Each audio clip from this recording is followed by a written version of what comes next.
Hello and welcome back to another video at Coast to Coast Hockey. Today we're going to be diving into everything to do with the Chicago Blackhawks. I'm Cameron. And I'm Noel. And I'm Nick. Let's get it started.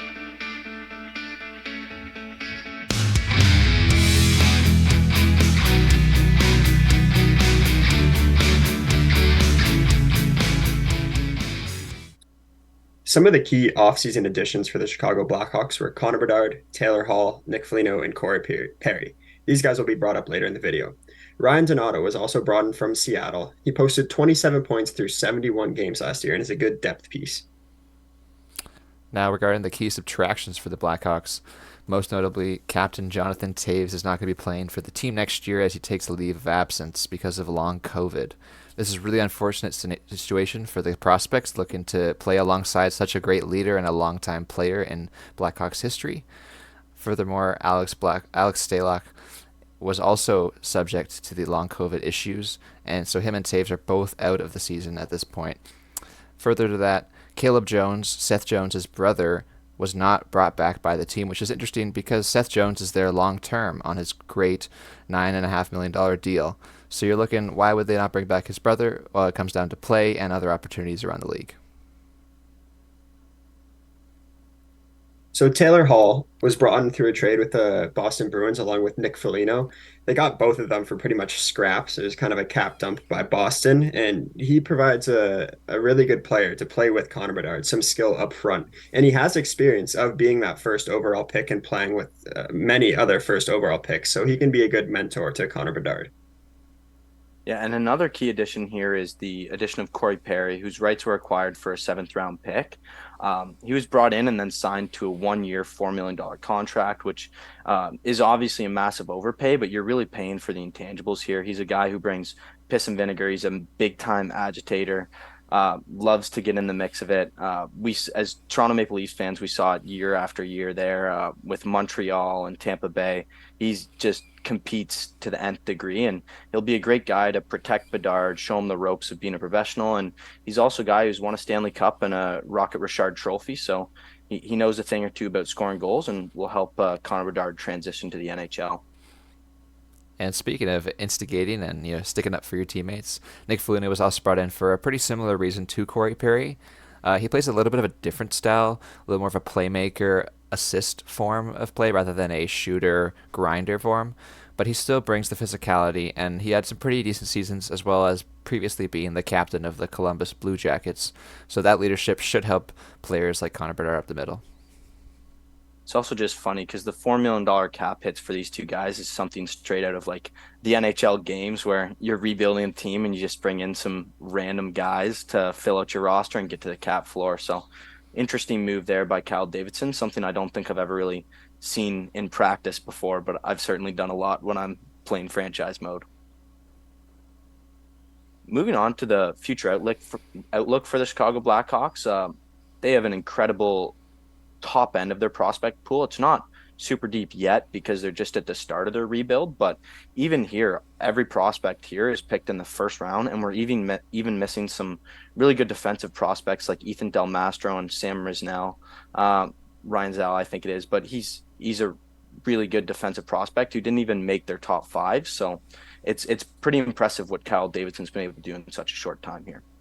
And even furthermore, the draft capital that the Blackhawks have accrued through the next three drafts is absolutely insane. They have 17 picks through the first three rounds for the next three drafts. You guys can see it on the screen there. 5 firsts, 8 seconds. So they're hoping to land some really good prospects with some of these picks. Also be able to leverage that in trades as well too. That's a good point. Just to get good young players in there as well. So next we're going to take a little bit more of a deep dive into some of these standout prospects. You know the name. It's Connor Bedard. He was the former first overall pick last year. This is the dynamic, amazing player out of Regina of the WHL. He's very short, and people have questioned his size as being a big disadvantage going into the NHL. But it doesn't really matter when you skate like the wind and you have amazing hands as well as an amazing shot. Similar to what Austin Matthews has brought to kids around the world, Connor Bedard's shot will be something that kids will mimic for years to come. As you can see by his stats, those are video game numbers where he's putting up over a goal and an assist per game. It was pretty unfair for the WHL, where he was putting up that many numbers. He could have been NHL ready even last year, despite being ineligible for that league. However, now it makes sense for him to be thrusted into Chicago's top line, as we'll talk about later, and he will be such a big piece for them for many years to come. Secondly, you're looking at the top defensive prospect, Kevin Korchinski for the Chicago Blackhawks. This is a very mobile defenseman, despite the 6'3 size. As you can see by his stats as well, he's put up some amazing numbers in the WHL for a defenseman. There are very few defensemen in Junior A and Major Junior hockey that are putting up these points while being 6'3" and 200 pounds and able to be physical when needed. He's not as physical as some may like for his size, but he's still a very offensive-minded guy, possibly your top power play quarterback in the future as well. Thirdly, we got Lukas Reichel, a little bit older than the two previous prospects, but this is a prospect I'm really fond of. He has dominated at the AHL level, and in few NHL games, it looks like he's also dominated as well. 15 points in his first 23 NHL games on a terrible Chicago team last year is not something to look past. This is an amazing feat for such a young player who should be on the roster full-time for the rest of his NHL career. He put up amazing AHL numbers, over a point per game almost, and he was ready to be in the NHL last year. And now with Connor Bedard and Kevin Korchinski possibly making the lineup next year, it should be a good year for Chicago, and excited for fans to look at these three guys. Moving on from the future into the present here, we're going to take a look at the lineup, starting with the forwards. So that first line there is actually pretty formidable in my opinion, with Taylor Hall, Connor Bedard, and Lukas Reichel. Three real skilled guys, and it's just really exciting to see Kyle Davidson go and get somebody really good in Taylor Hall to play with Connor Bedard, so he's not completely just thrown to the wolves in his first NHL season. The second line is where it starts to really get rough. When you got Andreas Athanasiou and Tyler Johnson and Taylor Radish, all guys who'd probably be in the bottom six of any other team as your second line, that's not great. And then same thing with the third line, honestly, all probably fourth liners except for Kurashev, who I think has some pretty good upside and could have a little bit of a breakout year, but it'll be difficult with those guys around him. Hopefully he gets some power play time. And then probably the most expensive fourth line in the NHL, which, as we said before, the cap hits aren't really reflective of the value of Nick Foligno and Corey Perry on the ice. It's all about the intangibles with these guys, and hopefully they're able to protect Bedard. And there's even some decent guys who aren't projected to make the lineup right now, and Mackenzie Entwistle, Boris Kachuk, and Joey Anderson particularly are all guys who got into some serious NHL time last year and might not even make the cut this year. Moving on to the projected defensive pairs for the Chicago Blackhawks. We're looking at top prospect Kevin Korchinski making the move to the NHL, and he'll be put along Seth Jones on the top pair. I believe this is a great move specifically for line construction because Kevin Korchinski needs someone that's going to be able to skate with him, going to be able to feed off of his passes, receive those passes, and make some good transition moves as the first pass. Therefore, Seth Jones is the best out of the options available. As you can see in the bottom two pairs, you've got Jared Tenorti and Connor Murphy, followed by Philip Roos and Nikita Zaitsev. The general consensus here is that this is one of the worst defensive cores in the entire league. Nikita Zaitsev and Connor Murphy have some great experience, but they are not by any means top shutdown pairs with Philip Roos and Jared Tenorti. So it is looking like this is going to be a rough year defensively for the Blackhawks, as well potentially for their goaltending. Yeah, as Nick mentioned, we have Peter Mrazek, Arvid Soderblom, and Jackson Stauber as the goalies for the Chicago Blackhawks. Peter Mrazek, a Leafs legend, does have the capability of stealing some games. We saw that last year when he robbed the Pittsburgh Penguins of a playoff berth. And Arvid Soderblom as well. He can play. So well, it's interesting to see what these guys will do and behind a pretty terrible Chicago decor. And we're just hoping it's a quick season for him. All right, moving on to some stories that we're going to be following going into the 2023-2024 season that surround the Chicago Blackhawks. The first one's a no-brainer. It's just the Connor Bedard effect. I'm so curious to see how he's going to perform in his first NHL season. Just for some context, some comparables here. Like this is a prospect who has more points per game in his last junior season than Connor McDavid did, at 2 points per game to McDavid's 1.7 points per game. further to that point, he had over double the points that Connor McDavid had in World Junior play at 31 to 15 in the same number of games. At 14, people have called it the best World Juniors for a Canadian since Wayne Gretzky. So anytime you're drawing comparison to Wayne Gretzky, I think you're on a pretty good trajectory. So um, as terms of projections go, probably not going to have as good as a season as Sidney Crosby did with 39 goals, 63 assists, and 102 points in 81 games. But I think you could look for something more on pace with what McDavid did in his first year. Obviously, he was shortened by an injury, I believe, to a collarbone injury, but he had 48 points in 45 games. So we could be looking for something like that, maybe around 30 goals and close to 60, 70 points for the rookie, which would be really just incredible and a massive boost to this team. Yeah, there's a lot of hype around Connor Bedard, and for good reason too. But I've also seen quite a bit of people doubting him just based on Mm. his size and his weight and the transition to the NHL. So yeah, it will be really interesting to see how he does and how he fares with his first taste of pro hockey. And I definitely would compare his rookie season to Matt Barzell's once it's finished. I want to see how this smaller, super skilled, nice and fast, good shot forward can do against and sort of surprise the competition. That's what Matt Barzell Mm-hmm. did. You wouldn't think of him as like an 80-point rookie on the New York Islanders, but he did that and he showed up. So we'll see how Bedard does on Chicago with definitely a weaker roster than what Barzell had in New York. He's also a guy. I mean, we're doing a dynasty fantasy league this year, and I'm seriously considering taking him third overall behind McDavid and Matthews. So it's just I've bought into the hype fully, and hopefully he can live up to it.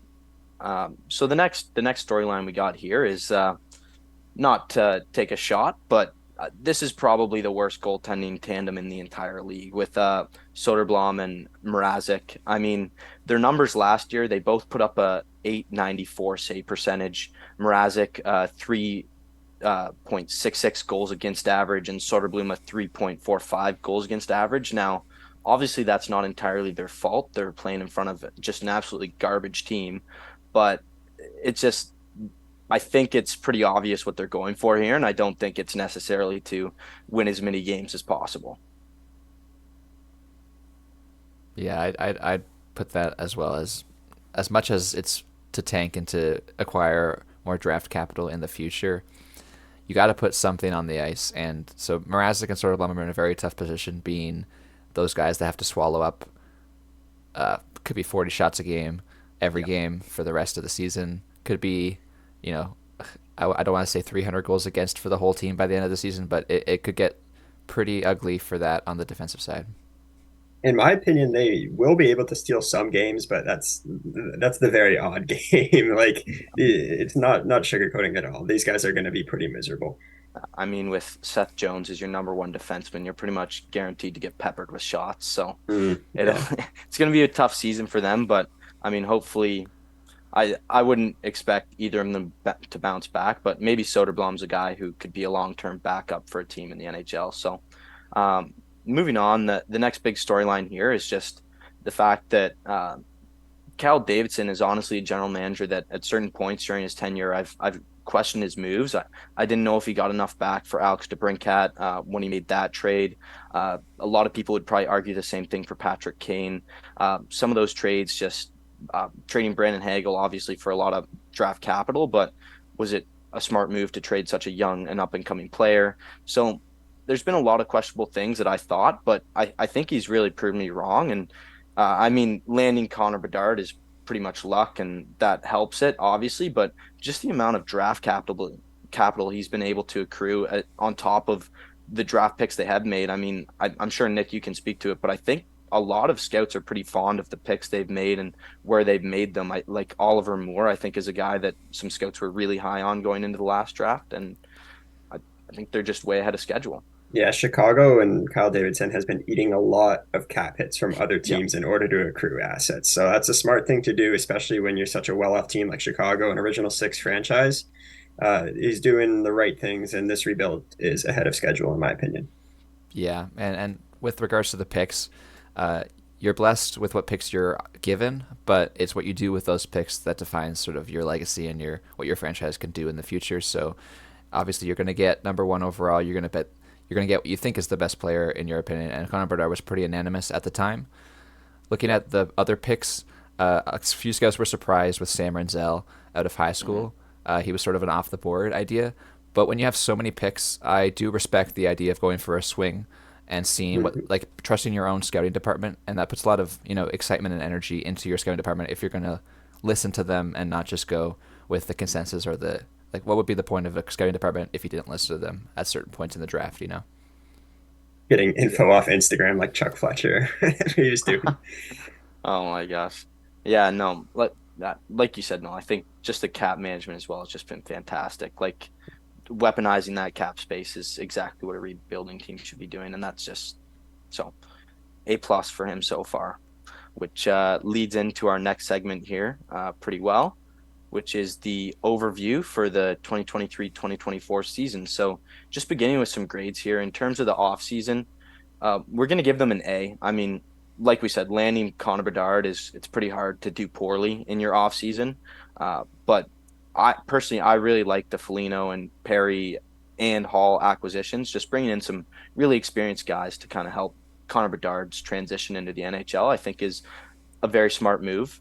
Uh, in terms of the actual strength of this team, it's no secret that it's not the most well constructed team. And quite honestly, I don't think they're trying to construct a very good team. I think they're trying to surround Bedard with good players while at the same time losing as many games as possible and trying to add more top talent to surround Bedard in the future years. So obviously, we have the D goaltending there. As we said, it's probably the worst in the NHL. And that's going to help you lose some games. So finally, the future outlook there, we're going to give them an A plus, and that mainly has to do with Bedard. But as you saw with the top five prospects, they were all first rounders. A lot of them were the top half of the first round as well. So it's a very exciting time to be a Chicago Blackhawk fan after some really difficult years and some mismanagement by guys like Stan Bowman. It's nice to have somebody that you're probably a bit more confident in the driver's seat now.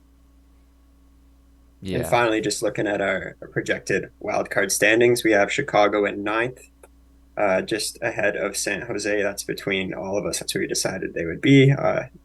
Bottom half of the league, bottom third of the league, bottom quarter of the league. They will not be very good this year. Yeah, and one thing to note would be that I commend Kyle Davidson for this roster construction.